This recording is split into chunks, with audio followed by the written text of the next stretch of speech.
This is the Earth in the Solar System, chapter number 1. How wonderful it is to watch the sky after the sunset. One would first notice one or two bright dots in the sky. Soon you would see the number is increasing.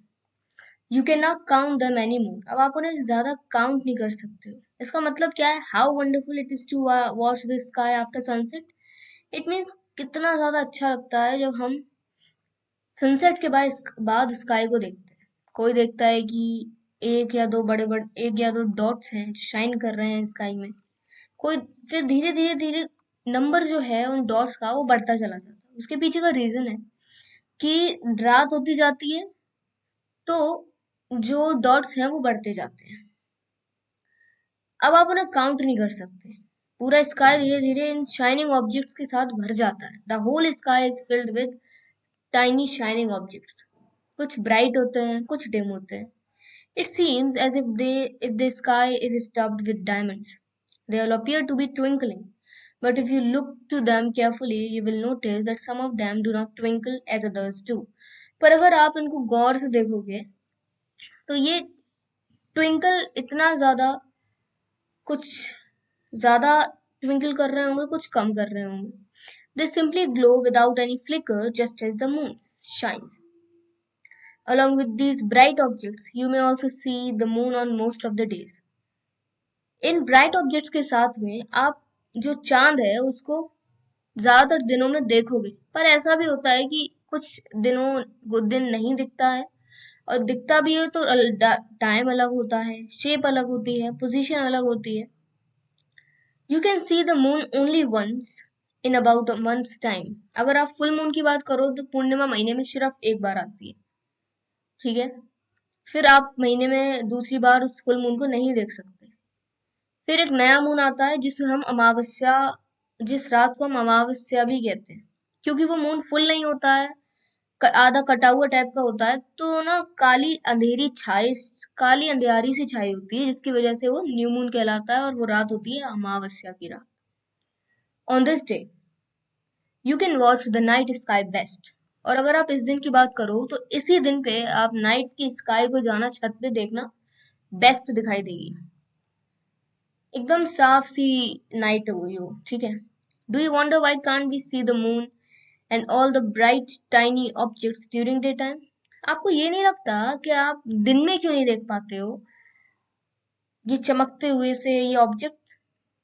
क्योंकि ये बहुत it is because the very bright light of the sun doesn't allow us to see all these bright objects of the night sky. आप लोगों को लगता है कि रात में चांद चला जाता है, सितारे चले जाते हैं, और सुबह सूरज आ जाता है और ये सब चले जाते हैं. बट इन रियलिटी ये कहीं नहीं जाते हैं, बल्कि सूरज आ जाता है, जिसकी वजह से सूरज की रोशनी इतनी ज्यादा हैवी होती है कि वो जो है चांद हो और चंद्रमा हो, चंद्रमा हो और सितारे हो, इन दोनों को ओवरकम कर देता है, इन दोनों पर ढाक देता है इन दोनों को. ठीक है.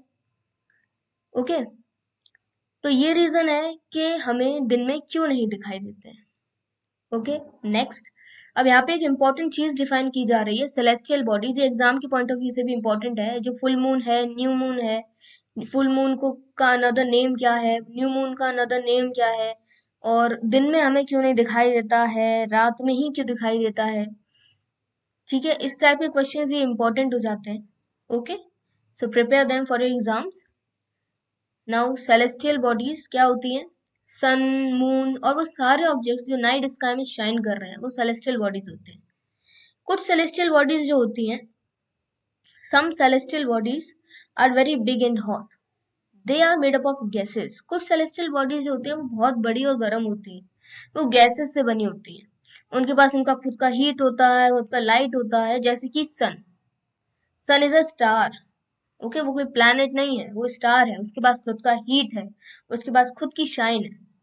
स्टार्स के पास भी खुद का हीट है, खुद की शाइनिंग है. Countless twinkling stars in the sky are similar to the sun. पर हमें लगती नहीं है उनकी हीट. उसकी रीजन है कि वो हमसे वेरी फार नहीं है. They are not very far. देखो, वेरी वेरी फार लिखा हुआ है, यानी कि ये थोड़ा दूर नहीं होते, ये हमसे बहुत दूर होते हैं. They are not little away, they are very much away. Okay, यहाँ पे लेट्स डू में जो है एक प्रैक्टिकल बताया गया है जिसमें आपको एक टॉर्च चाहिए, एक शीट प्लेन ऑफ पेपर चाहिए, पेंसिल चाहिए और एक नीडल चाहिए। फिर ये स्टेप्स दिए हुए हैं जिसमें है टॉर्च को पेपर के सेंटर में रखिए, ठीक है, with its glass front touching the paper, जिसमें प्लेस द टॉर्च, जिसमें टॉर्च का जो ग्लास है वो उस पेपर को टच कर रहा हो, ठीक है, बीच में मिडिल में रखिए, और आप सर्कल एक ड्रॉ कर दीजिए टॉर्च के around. Perforate the paper with the needle with in the circled area. अब ये जो आपकी निडल है, पेपर को मोड़ दीजिए आप, सर्कल्ड एरिया जो है उसके हिसाब से अब उसको मोड़ दीजिए। Now place the perforated circle part of the paper on the glass front and wrap the paper around the torch with a rubber band. I think ये तो समझ ही जाएंगे, मतलब स्टेप्स हैं और टाइम जा रहा है काफी। लेट्स मूव ऑन, आगे चलते हैं। यू मस्ट हैव नोटिस्ड, अगर किसी को ना समझ में आए then let me know in the comment sections, but अभी हम आगे चलते हैं क्योंकि ये हमें ज़्यादा बड़ा नहीं करनी है, छोटी 10 to 15 मिनट्स में इसको फिनिश करना है। You must have noticed that all objects look smaller when seen from a distance. जब हम किसी चीज को दूर से देखते हैं तो वो हमें छोटी दिखती है। एरोप्लेन हमें कितना छोटा दिखता है, बहुत छोटा दिखता है। वैसे ही while watching the night sky you may notice various patterns. आप देखोगे कि बहुत सारे पैटर्न्स होते हैं स्टार्स के। उनमें से एक पैटर्न है बिग बेयर और उर्सा मेजर, ये कॉन्स्टलेशंस होते हैं, ठीक है। ये जो स्टार के पैटर्न्स होते हैं इन्हें हम कॉन्स्टलेशन कहते हैं। जो अभी तक का हमें मतलब एक कॉन्स्टलेशन अगर एग्जांपल दें तो उर्सा मेजर या बिग बेर एक ऐसा कॉन्स्टलेशन है जो काफी ज्यादा रिकॉग्नाइजेबल है। इसे सप्तऋषि बोला जाता है क्योंकि ये 7 सितारों से मिलके बना होता है। ये हमें नॉर्थ की डायरेक्शन के बारे में बताता है, तो ये काफी इंपॉर्टेंट हो जाता है, ठीक है, for the purpose of examination. अपने किसी बड़े बुजुर्ग से पूछिए घर पे, मम्मा पापा अंकल आंटी भैया दीदी, सबसे पूछ, किसी से भी पूछिए कि आपको स्टार्स प्लैनेट्स और कॉन्स्टलेशंस देखना है स्काई में, वो आप में आपको दिखाएंगे, जरूर दिखाएंगे। अब ये देखिए यहाँ पे एग्जाम्पल दिया हुआ है। इमेजिन, आप खुद को कीजिए यहाँ पे स्टैंड करे हुए, आप खुद को इमेजिन कीजिए दैट आप यहाँ पे खड़े हुए हैं और आप यहाँ से नॉर्थ ये स्टार देख रहे हैं। आप सप्तऋषि आपने यहाँ से ऐसे करके बनाया है और अब आप इस स्टार को देख रहे हैं। आपको पता चल जाएगा कि नॉर्थ की डायरेक्शन किधर है, ठीक है, ये बताता है ये कॉन्स्टलेशन। इन एंशियंट टाइम इसको हम पोल स्टार कहते थे क्योंकि ये हमें नॉर्थ की डायरेक्शन देता था, ठीक है।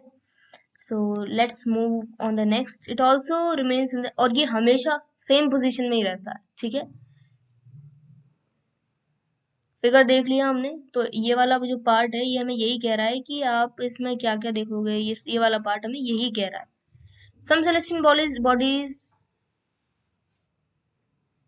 do not have their own heat and light. They are lit up by the light of the stars. Such bodies are called planets. Planets क्या होते हैं? Planets वो होते हैं जिन पर खुद की हीट नहीं होती है, जिन पर खुद का लाइट नहीं होता और वो लेते हैं किसी और से, जैसे कि हमारा अर्थ है, दिन में लाइट लेता है सन से और रात में लेता है मून से, तो ये है planet.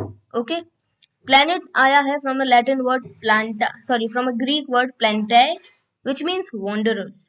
Earth on which we live is a planet. It gets all its heat and light from the sun, जैसा कि मैंने कहा था, जो कि हमारा एक नियरेस्ट स्टार है।